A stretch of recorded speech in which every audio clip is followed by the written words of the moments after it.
자, 그러면 아직 시간이 조금 더 있으니까 선생님들의 귀한 댓글, 귀한 질문들 조금 더 풀어가 보죠. 네. 네. 명선초 강현주 선생님께서 제일 길게 댓글 다셨습니다. 네. 30명 내외의 학생들을 데리고 교실이나 지능형 과학실에서 디지털 교과서를 가지고 수업을 진행하다 보면 인터넷 연결이 원활하지 않아 접속이 안 된다는 아이들이 많아 그 아이들 문제를 해결해 주다 보면 수업 진행이 어렵게 되는 경우가 많습니다.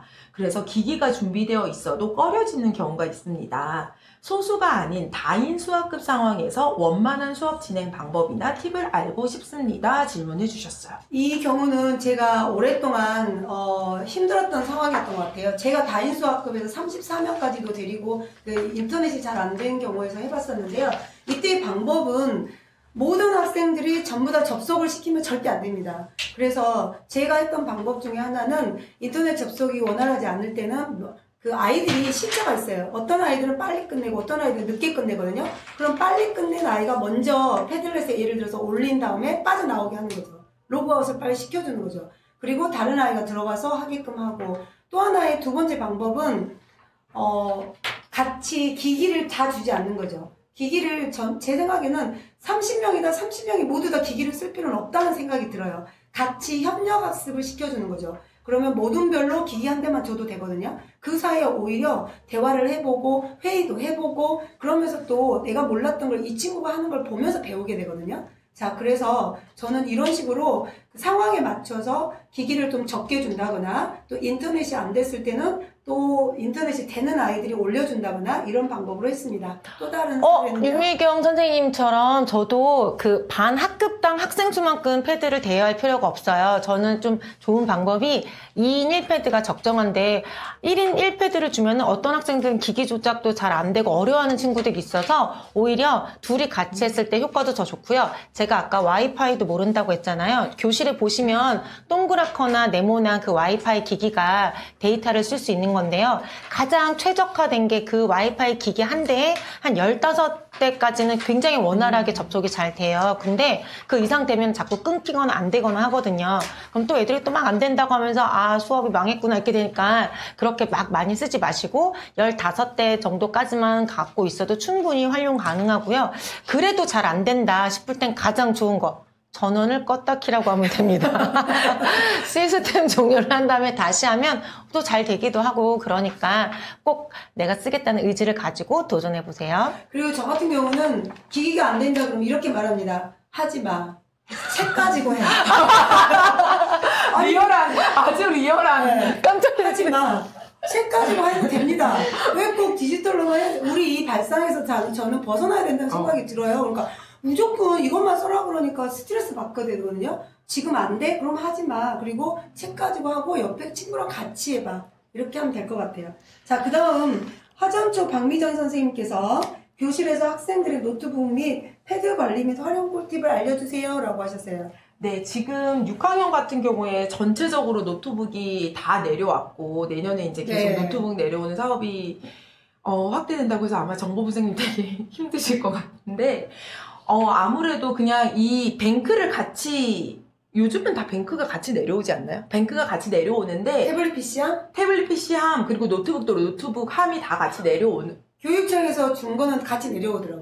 같이 내려오는데 일단은 뭔가 프로그램을 까셔야 될 때는 저는 태블릿 같은 경우에는 한 기기에서 다른 기기에도 동시에 설치하시겠습니까? 라는 그 멘트가 뜹니다. 선생님들께서 뭐 디지털 교과서를 깔아야 된다. 그러면 대표 기기에서 디지털 교과서를 다운받으려고 하면 체크 목록이 다 떠요. 그래서 그 앞에 모든 기기에 설치를 누르고 한 대에서만 설치를 하면 잠시 후에 열어보면 그 같은 함에 들어가는 모든 기기에는 깔려 있습니다. 그래서 그렇게 까시면 되고 그리고 라벨기를 이용을 해가지고 이제 학교 라벨기 같은 거는 편안하게 엑셀과 연동되는 라벨기 이용을 해가지고 출력하셔서 뽑아 놓으시면 편안하게 이용하실 수 있고 요즘은 구입할 때부터 그래도 좀 어느 정도는 관리하기 좋게 나오는 것 같으니 약간 예산을 처음에 들여주시면 좋을 것 같습니다. 그리고 처음에 그동안에는 패드를 쓰는 선생님이 잘 없어갖고 저희 마음대로 썼었거든요.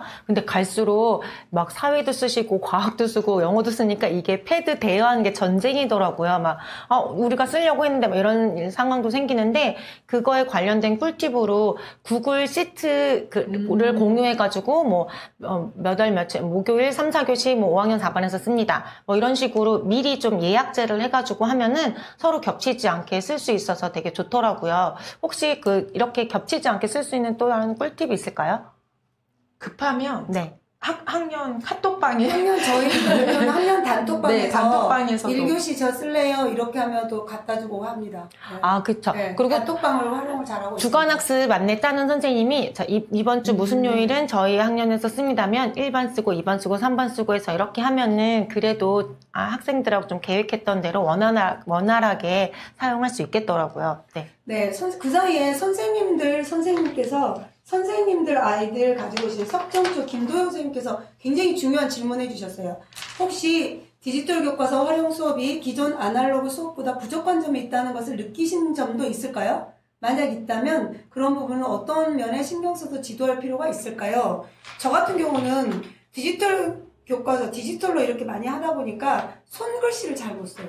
그래서 제가 했던 게 디지털과 아날로그를 같이 가는 거. 그래서 배운 노트 정리도 계속 시키고 손으로 하는 활동을 계속 시켜서 그거를 디지털화 시키는 작업만 디지털로 많이 했던 것 같아요. 그래서 우리가 이제 디지털을 많이 하다 보면 이게 손으로 하는 아날로그 같은 것에서 좀 미약할 때가 있는데 그 부분 꼭 신경 써야 될 것 같고, 두 번째, 디지털 윤리 교육이 중요한 것 같아요.